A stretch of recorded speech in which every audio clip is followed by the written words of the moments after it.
Part 1. The Council summons humanity, detailed explanation far away from Earth. On a peaceful planet called Zephyri Prime.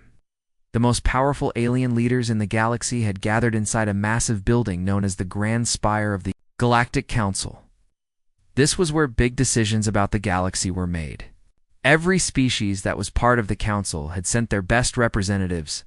Some had 6 legs. Others had glowing eyes, wings, scales, or even jelly-like bodies. But all of them shared one thing.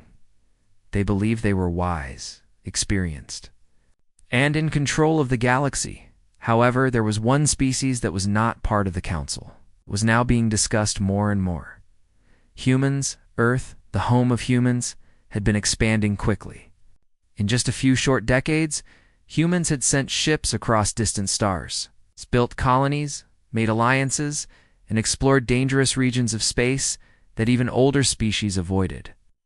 They had done all of this without asking for permission. Worse, they weren't following any of the council's rules. Some council members thought this was bold. Others thought it was reckless. But many were angry. The humans, they believed, were out of control. So the council made a decision: summon humanity, to answer for what they had done, not to invite them as equals, but to judge them. They sent a message to Earth, telling them to send a representative to face the charges. It was not a friendly meeting. It was a warning. The charges against humanity, the charges against humans, were serious. The council accused Earth of the following: uncontrolled expansion, spreading across space too fast; unauthorized weaponization, building powerful weapons without approval; cultural contamination, influencing young alien civilizations in ways that could damage their development. In short, the council believed humans were acting like they owned the stars, and the council wasn't going to let that continue. When the day of the meeting came, the Grand Spire was full. Lights shimmered above. Thousands of alien eyes watched from their seats. Translators hummed quietly, and cameras broadcasted the event across the galaxy. Then the doors opened, and in walked the human representative. His name was Elias Trent. He didn't wear armor or fancy robes. He didn't have a bodyguard or an army behind him, just a black suit, a calm expression, and steady eyes. He walked into the center of the chamber, surrounded by alien leaders, some floating in tanks, others seated on thrones. But Elias showed no fear. The council had prepared for this moment. One by one, members stood to speak. The Icaran delegate, with sharp claws and snake-like eyes, shouted, "You bring instability. You're spreading chaos wherever you go." The Kareth emissary, whose voice boomed like thunder, accused, "Your weapons are growing too strong. You are a threat to peace." Dozens of similar voices followed, each accusing humans of doing too much, too fast. But Elias did not interrupt. He didn't flinch. He simply listened. The final warning at last. The High Arbiter, the most powerful voice in the council, spoke. He was a tall, elegant being with silver skin and 4 glowing eyes. His voice echoed through the hall as he said, "Human, you now stand before the Galactic Council. You have broken our rules and disturbed our balance. We give you one chance to obey. You will stop your expansion. You will dismantle your military fleets. You will hand over control of your outer colonies. You will submit to our authority. We shall act accordingly." The room became quiet. This was it. The council expected a long reply. Maybe Elias would apologize or try to explain himself. Maybe he'd ask for time or offer a deal, but that's not what happened. The human speaks Elias stepped forward once, and then, in a calm and quiet voice, he said, "Try." Just one word. That was all, but it was like thunder in the chamber. Elias didn't yell, he didn't threaten, he didn't argue. He just said, "Try." It wasn't a shout of defiance. It wasn't begging. It wasn't pride. It was something different. It was a challenge, but not the kind that dares you to a fight. It was colder than that. Simpler. It was a message. If you think you can control us, go ahead, try. And the way he said it, the stillness in his voice, which made it sound like he already knew how it would end. The shock, nobody said a word after that. The alien leaders, who were used to loud debates, threats, and long speeches, suddenly didn't know what to say. Elias turned and calmly walked out of the chamber. The High Arbiter, who had moments earlier shouted orders, now sat frozen. After a long silence, he muttered, "Meeting adjourned." And that was it. No punishment, no decisions, no vote. The Council, the most powerful ruling group in the galaxy, had just been silenced by a single human word. What it meant, the Council didn't realize it at the time, but that moment would change everything. Elias Trent's one-word reply was not just a rejection of their authority, it was a signal, a quiet, confident statement from a species that had been underestimated, a species that didn't want war but wasn't afraid of it, a species that had earned everything it had, the hard way. From that day forward, the word "try" echoed in the minds of every council member, and none of them could sleep quite as peacefully again. End of Part 1. Part 2. The one sentence that broke the silence the moment Elias Trent said the word "try." The huge chamber of the Galactic Council fell completely silent. Hundreds of alien leaders, each from a powerful species, sat frozen. No one blinked. No one moved. And for the first time in generations, no one knew what to say. This was the very heart of galactic politics, where rulers shouted commands, gave long speeches, and made threats that echoed across the stars. But now, everything had gone quiet. The word that shocked the galaxy, Elias had not raised his voice. He hadn't even looked angry. He had just calmly said one word in response to all the accusations, called the warnings and all the demands from the Council. Try, one word. It had carried a mountain of meaning. What did it mean? Oh. It meant, if you think you can stop us, go ahead. If you believe we'll obey for yourself, if you're going to attack, do it. But behind that simple word was centuries of human struggle. Elias didn't have to explain Earth's history. That word carried everything: wars, victories, defeats, rebuilding, rising again, pushing forward. Humanity had faced extinction more than once and kept going. So when Elias said "try," he wasn't being rude or cocky, he was being honest. An invitation, not a threat to the Council. It wasn't just a challenge. It felt like an invitation, but not the kind you want to accept. It was like staring into the eyes of a predator who wasn't growling, just watching, waiting for you to make the first move. The scary part wasn't what Elias said. The scary part was how calmly he said it. He didn't raise shields. He didn't shout for backup. He didn't throw out threats about nuclear weapons or warships. He just stood alone in the middle of the council chamber and said, "Try." And then he turned around and walked out. No bodyguards, no farewell, just silence. The council's confusion. The council sat there. Stunned, one alien delegate, Vernek of the Zarn Confederation, whispered to another, "Is it a bluff? Are they just trying to scare us?" The other didn't respond. His four eyes were still locked on the empty center of the chamber where Elias had stood. Another ambassador nervously said, "Should we respond? Call their fleet? Sanction them?" No one moved. Even the High Arbiter, the most powerful figure in the council, didn't give another order. He simply sat down, looking troubled.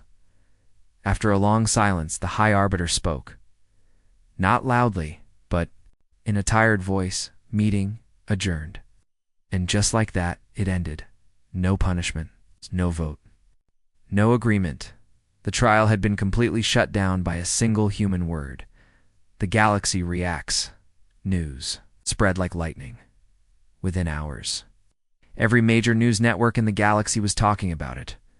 Earth defies Council with one word: human. Rep shocks the Spire. What does try mean for galactic peace? People across space watched the replay of the moment. Over and over again, they heard Elias' calm voice say "try." Some species were impressed. Others were terrified.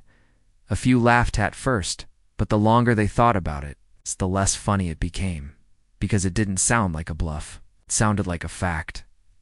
Analyzing the word behind the scenes, the council rushed to understand what just happened. They brought in language experts, war strategists, cultural scientists, anyone who might help explain that one word. A group of Threxian analysts studied the video. They noted how Elias didn't blink, didn't fidget, didn't hesitate. He believed every syllable one of them said. "Well, that's not acting." A computer system was even asked to measure the tone of Elias' voice. The result, 100% emotional. Control, zero signs of fear. Alien psychologists pointed out something else: humans often say more with fewer words. They aren't like most species that talk for hours to make a point. When a human says something short, it usually means they're completely sure of themselves. And Elias was very sure. The council begins to worry at first. The council thought they could ignore it. Maybe the humans would calm down. Maybe it was just a dramatic moment. But then, days passed, then weeks, and Earth still did nothing. They didn't send warships. They didn't threaten anyone. Didn't even respond to the council's messages. They were calm. Almost calm. What made it worse, if humans had started shouting or pushing for war, the council would know how to respond. But silence. That was unpredictable. The council hated unpredictability. Was it all planned? Some council members began to wonder, was this whole thing planned by Earth? Did they send Elias knowing exactly what he'd say? Was try a code, a signal, a warning? Conspiracy theories grew fast. One rumor claimed that the human fleet was already hidden across council space, just waiting for a reason to strike. Another theory said that Earth had developed secret technology that could end stars themselves and try was the last chance to avoid it. No proof existed. But the fear was growing, and while council members debated what to do next, Earth remained completely silent. One word: endless fear, the days that followed. Many alien leaders began to sleep less. They replayed the moment over and over in their minds. That single word, that calm face, that silent. Walk away. Try. Some leaders had nightmares about it. Others refused to mention it at all. Few even suggested making peace with Earth, for it was too late. But the council couldn't agree on anything. They were too shaken, too divided. All because a single human had spoken just once, and the entire galaxy could feel the weight of that moment. End of Part 2. Part 3. The Council's sleepless nights after Elias Trent spoke the word try and left the Galactic Council chamber. Nothing seemed to happen on the surface. There were no explosions, no invasions, and no angry messages from Earth. But beneath the silence, something was changing. The Council was scared. At first, they pretended to move on. Meetings were scheduled, trade continued, and official announcements said that talks with Earth are ongoing. But behind closed doors, something different was happening. Fear begins to spread. Council members couldn't stop thinking about that moment. They kept remembering Elias' calm voice, his quiet confidence, and how he walked away as if he knew he had already won. Some tried to laugh it off. They said it was just a human being, dramatic. Others weren't so sure. Whispers started to spread among the ambassadors and military advisors. What if they really mean it? What if we try and lose? What do they have that we don't know about? The council, which once felt strong and united, now felt uncertain. The investigations begin. The council decided to take action, but not openly. They didn't want Earth to know they were scared, so they began quiet. Investigations into human capabilities. They gathered data from spies, satellites, and trade records. They even questioned aliens who had lived among humans or traded with Earth's colonies. The results were not comforting. What they found was both surprising and terrifying. Human fleets. Always ready humans had fleets scattered across the stars. But not because they were unorganized, quite the opposite. Each human fleet was placed strategically. It's able to respond quickly to threats anywhere in space. And unlike many council species who used ships for defense or travel, humans trained there. Ships for war. Their captains had real battle experience, not just simulations. Every fleet carried backup plans, emergency routes, silent protocols. They were ready for anything. The council realized that human space was not undefended. It was prepared elite ground forces. Then came the reports about Earth's elite ground troops. One group stood out in particular, the Terran Vanguard. These were special units trained in every environment: jungles, deserts, zero gravity, underwater, even radiation zones. They were famous for completing missions other species wouldn't even attempt. There was a saying among frontier species: if the Vanguard shows up, the fight's already over. Council generals who read the Vanguard's battle records grew uneasy. The humans had fought against pirate empires, AI rebellions, alien plagues, and always adapted, even when they lost. They came back stronger. The mystery of the black boxes, the most troubling reports came from deep space scouts who had stumbled across strange structures hidden on moons and asteroids, abandoned or silent bases with Terran markings. They weren't broadcasting signals. They weren't guarded, but scanners showed they were still powered. No one knew what they were for. The council named them black boxes. Inside one, Earthlixian scout found nothing but a sealed chamber with a glowing orb. When the scout touched it, it showed him images of Earth burning, then rebuilding, over and over again. No one could explain what the device was or why it existed. But one word kept showing up in the human logs connected to these sites: sentinels. Some believed they were early warning systems. Others thought they were weapons waiting to be activated. No one really knew, and that's what scared them the most. Psychological profiles of humans. The council also studied human leaders especially. Their military commanders. What they discovered made them nervous. Humans had a strange way of thinking about war. Most species fought to defend themselves or for resources. But humans had another layer, something emotional.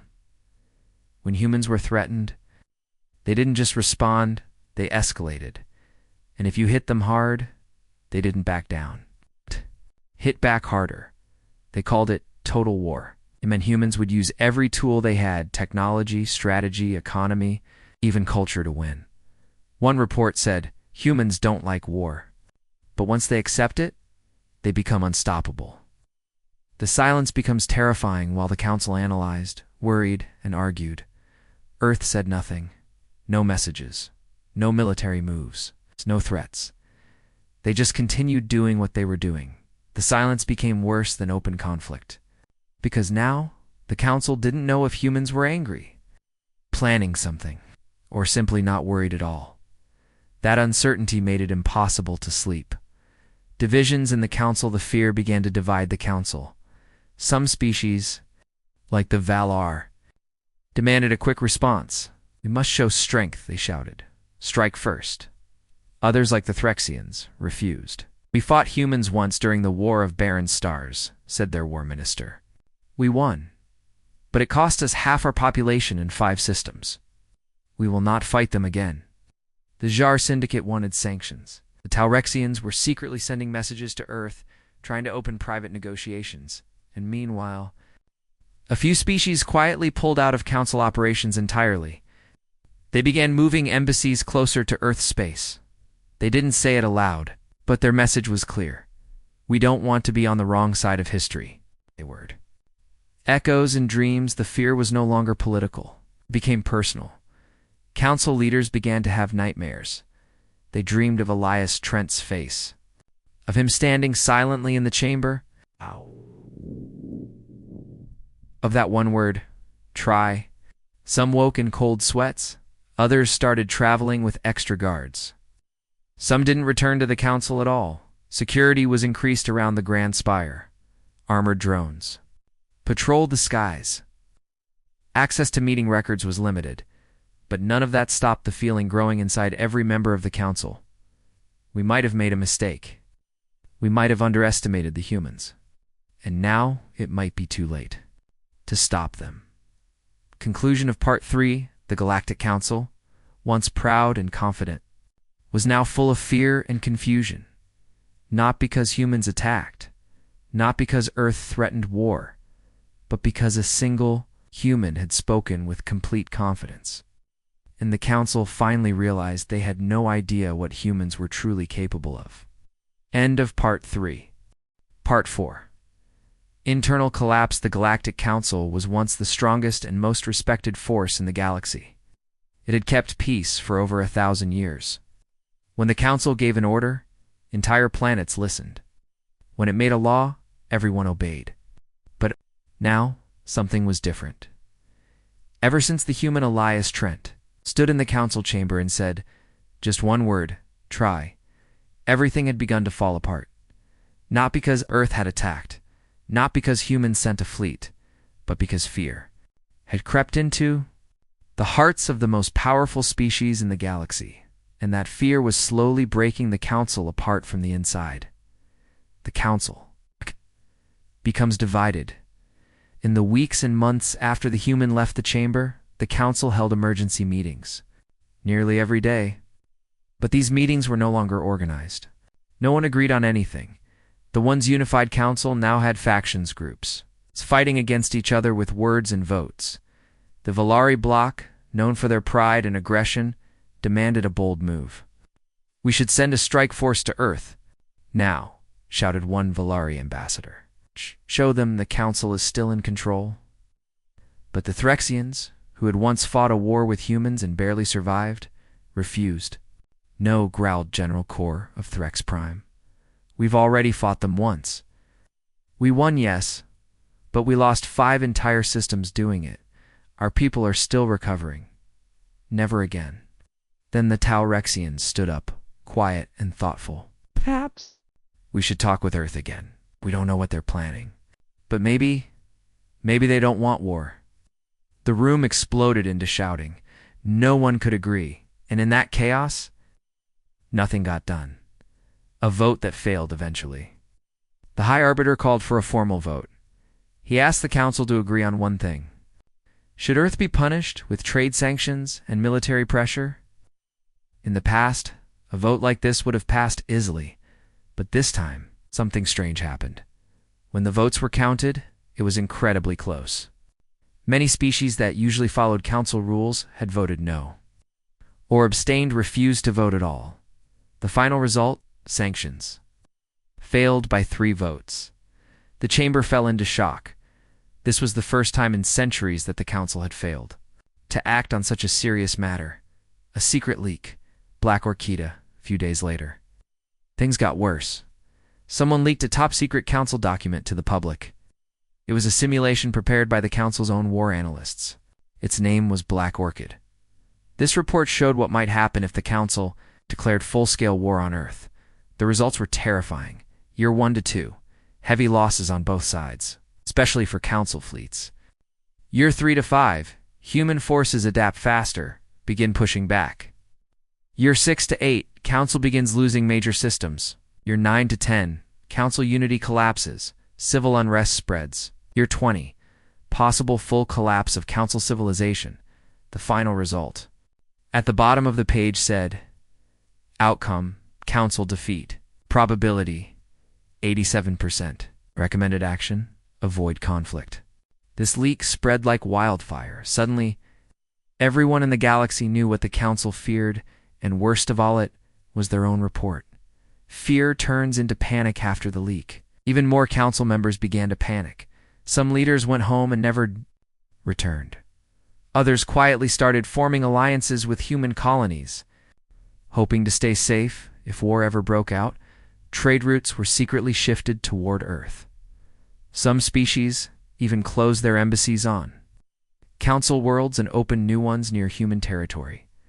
Council guards were doubled. Security around meetings became intense. Everyone started looking over their shoulders. It didn't matter that Earth wasn't doing anything. It was the fear of what Earth could do that changed everything. Blame and betrayal. With the council falling apart, members started blaming each other. The Valari accused the Taurexians of being traitors and secretly working with humans. The Jar Syndicate called the Threxians cowards for refusing war. The Threxians responded by saying the Jar had no right to talk. They hadn't fought a real war in 300 years. Arguments turned into threats. Old rivalries reignited. The council chamber became a place of suspicion, not unity. And Elias Trent's word, try, echoed in everyone's mind like a ghost that wouldn't go away. A shift in power. In the middle of all this chaos, Earth remained silent. They didn't speak. They didn't move ships. They didn't make demands.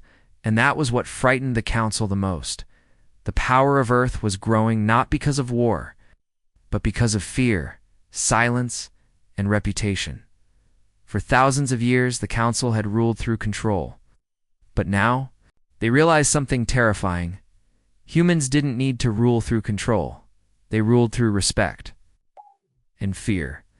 People listened to them because they didn't know what would happen if they didn't.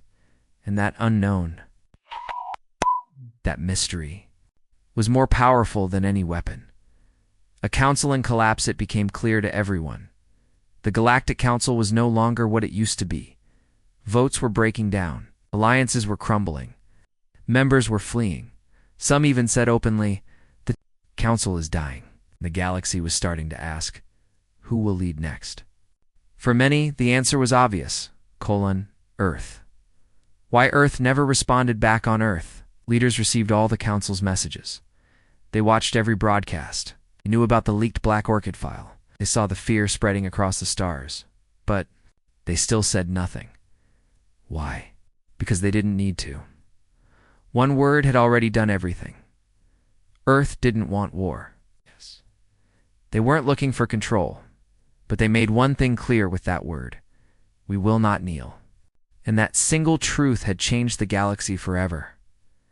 Conclusion of Part 4: the Galactic Council's power was not broken by weapons, ships, or invasions. It was broken by doubt, fear, and the quiet strength of a species that refused to be bullied. All because one man standing alone spoke one word with complete confidence: try, and now the galaxy would never be the same again. End of Part 4. Part 5. A Galaxy Forever Changed. 1 year had passed since Elias Trent spoke his single word. Try. In the center of the Galactic Council chamber. One word, no war followed. No battle was fought. Earth didn't move its fleets or make any demands. Yet the galaxy had changed completely. The Council, once the most powerful organization in the stars, had crumbled from the inside. Fear, division, and doubt had eaten it away. Now, the same council that once judged others was sending a new invitation, not a threat, not an order. This time it was a request for peace, and they were sending it. To Earth, a new meeting on the neutral world of Sci-Fi Prime. The Grand Spire once again prepared for a historic gathering, but this time, it wasn't to punish Earth. It was to offer them a seat at the table. For the first time in the history of the galaxy, the Council wanted Earth as an equal. Inside the Great Chamber, a special chair had been built for the human representative. It wasn't like the other thrones made of jewels and gold. The seat was different, solid, strong, simple, made from meteoric alloy found only in Terran space. The chair reflected what humanity truly stood for: strength, resilience, and calm. Determination. The chamber filled with whispers as the doors opened.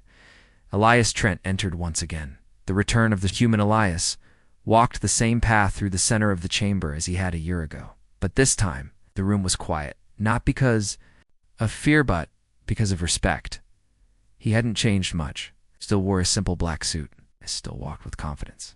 Still calm, but everything around him had changed. Now, the eyes that once looked down on him looked up with respect. The offer, the High Arbiter, now older, his once booming voice softer, stood and spoke carefully. Humanity, Earth, Elias. Trent, we offer you a seat among us, not as a criminal, not as a threat, but as a partner. He paused. The galaxy has changed, and we have come to understand that power does not always come from war or numbers or age. Sometimes it comes from silence, from certainty, from a word spoken with truth. He motioned to the new chair. Please, take your place. The chamber held its breath. The human's answer: Elias walked up to the chair. He looked at it. He smiled slightly. Then he turned to the council and said in a calm, steady voice, "We didn't come here to conquer. We never wanted to rule. We came here only to stand as equals." Then he stepped back from the chair, and he didn't sit. The message behind it, the council was confused at first. Why didn't he sit? Then they understood. He wasn't refusing the offer. He was sending a message. Earth didn't need a chair to prove anything. Humanity didn't need to be seen as powerful. They were already respected. By force, but by presence. Elias didn't need to take the seat because he already stood tall without it, and the message was clear to everyone. We will work with you, but never under you. A new balance in the galaxy from that day on. Everything began to shift.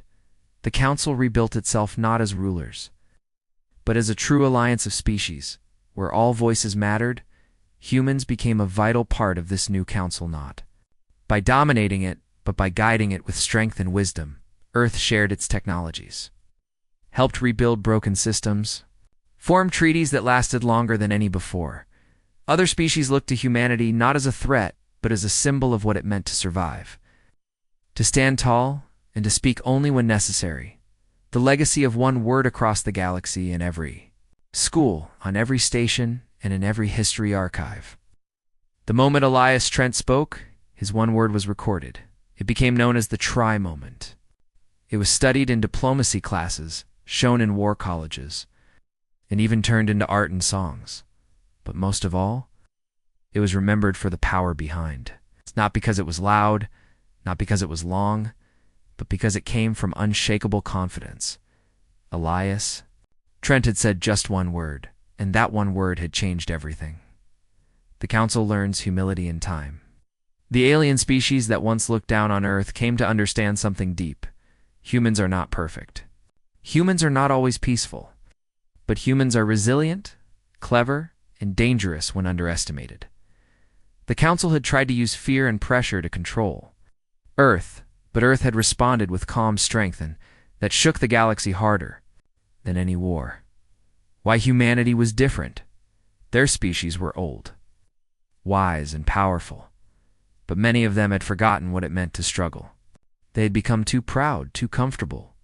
Humans, on the other hand, had clawed their way through darkness.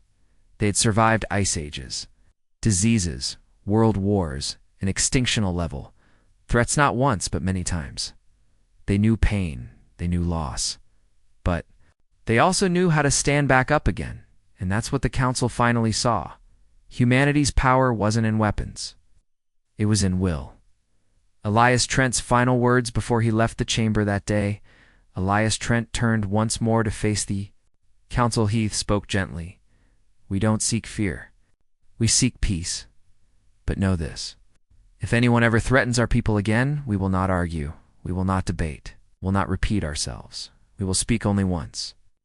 Then he walked away, and once again, the room was silent. Conclusion of the story. The Galactic Council hadn't slept well ever since that one word, try, echoed in their chambers. But now, fear had turned into respect. The galaxy had changed forever, not through war, but through the quiet strength of humanity. And from that day forward, no one ever underestimated Earth again, because they all knew, when a human speaks, you better listen, because they only speak once. End of part 5, and the complete story.